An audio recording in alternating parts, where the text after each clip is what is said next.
Hey, what's up, everybody? Startled the dogs a little bit there. August 26th, 2017. We just had the solar eclipse this past Monday. That would have been the 21st. And it's been a little while since we had a garden update, so I thought I'd come out, take a look. A lot of tomatoes, really getting close to harvest time here. I am just blown away.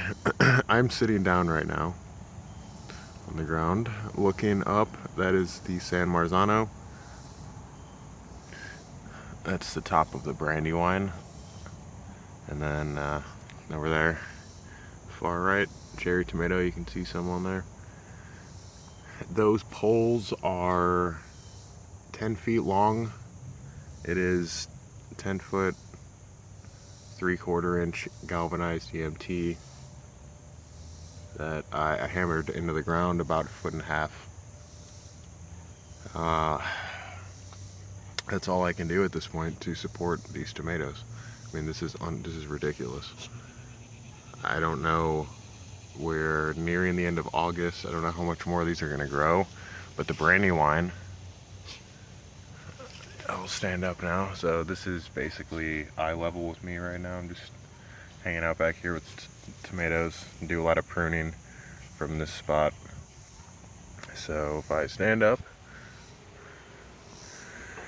this is eye level with me. That's San Marzano right in my face. Again, I still have to look up. I'm gonna try to reach the top of that pole. On my tiptoes, almost there. I'm 6'2". Have quite a long reach. And these vines and the Brandywine are everything I could have hoped for from my first vegetable and fruit garden. So yeah, this is just crazy.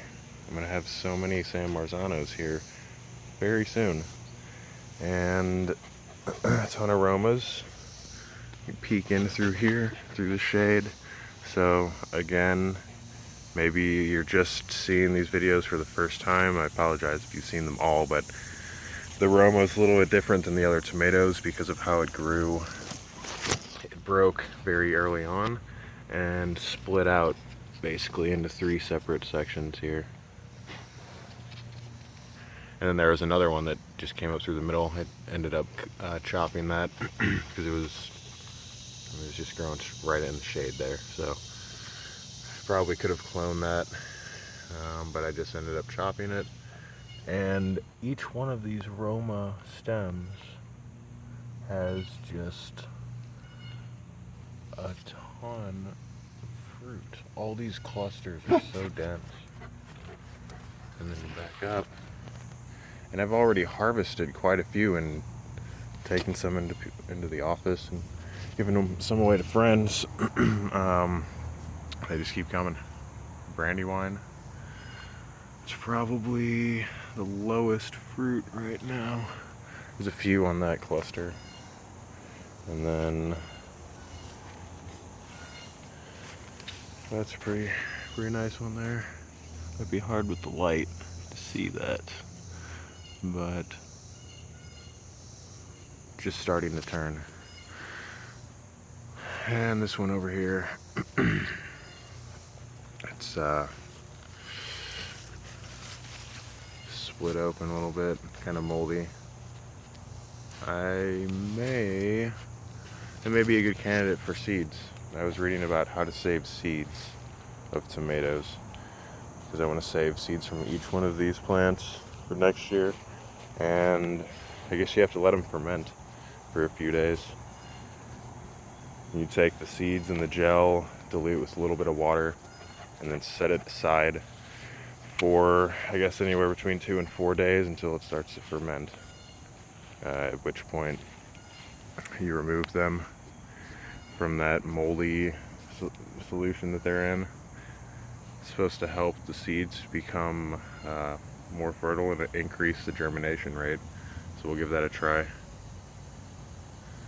And I'll see if I can take some video or photos of that and show you what it looks like. The jalapeno here is getting pretty tall. I'd say it's closing in on 3 feet. Yeah, about 3 feet, maybe taller. Closer to 4, possibly. Here's the front end of the Romas. So I just was able to use much smaller poles to keep those up.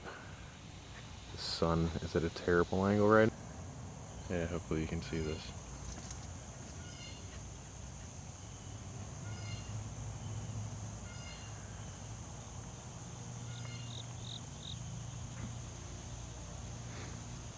And then in the back, we'll just keep with the tomatoes for now. Cherry tomato, spread out,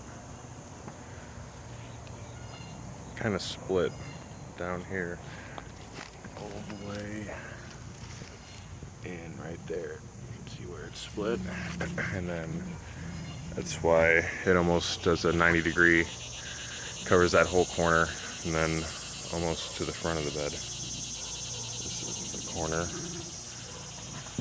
So that area for them to grow extends up on the side and back. Every day, 10 to 20 fruit, feels like. Come out here and just pick some while I check on everything else. By the time I go back inside, I'm just adding to our bowl of perpetual cherry tomatoes that Kenna, the troublesome border collie, she decided to eat. Chomp them up. Cricket needs to show her who's boss and get her in line. Banana peppers. Got a couple that are growing nicely on there. That focus. You always see people have this problem in videos, but you never think you'll have it until you do. The carrots, again, just kind of disappointing. Really no. Maybe the clover impacted those. I wouldn't think so, but I could be wrong. There are a lot of these pickling cucumbers. This thing is so dense now. Didn't really know if it was going to survive, but some on top. All of those flowers could potentially bear fruit. There's just, as far as comparing this to the watermelon I would say had about as many fruit on it, but they never got to the point of being that big. A quarter of that size. I probably saw 20 watermelon that got a fraction of that size, and then they just turned brown and fell off. One of my friends said he had the same problem though. And if you remember, if you've seen the other videos I had, if you've seen any of the other videos, you would know my video editing skills are terrible, and I was never the producer slash director slash creative one of my group of friends. So I continued 2 days later, kind of in the same spot, after my storage device filled up right in the middle of that video, the last one, which was on the 26th of August. Today's the 28th. You're looking at some broccoli. I just cut this yesterday. Got about, I think it was 6 ounces of broccoli. I think what I was walking over here to show you when the video stopped is the Aldi non-GMO sweet pepper here. This is just Aldi's sweet peppers. It's marked non-GMO. And I thought, just for the heck of it, I'll try to save some seeds from a pepper and dry them, see if they'll sprout. And they did. I started this probably, this was maybe a month and a half after the jalapeno and banana pepper. And it's already as tall as the banana pepper. I don't know what is up with that dude. But anyway, there it is. You can see there's quite a few flowers on there. So hopefully we'll get some peppers before the end of the season. And then the green bean that is actually pretty good, edible, it's tasty. I think it's one of the first stringless varieties that they have out there. And yeah, pretty decent sized beans here. Not a whole lot though, it was really slow to start. Next year I may try to do one of those pyramid trellises for the beans. Didn't really have too much else to cover here. I just wanted to finish up with showing that Aldi pepper there, and just one last look at the tomatoes here. There's the jalapeno up front. Pulled off a lot of those Romas, a lot of San Marzanos yesterday and the day before. We just got some rain, so I pulled off a bunch of the cherry tomatoes that were starting to turn, just because the last time we had a bunch of rain, all of the tomatoes that were starting to ripen just split. I lost maybe 40 or 50 tomatoes to splits.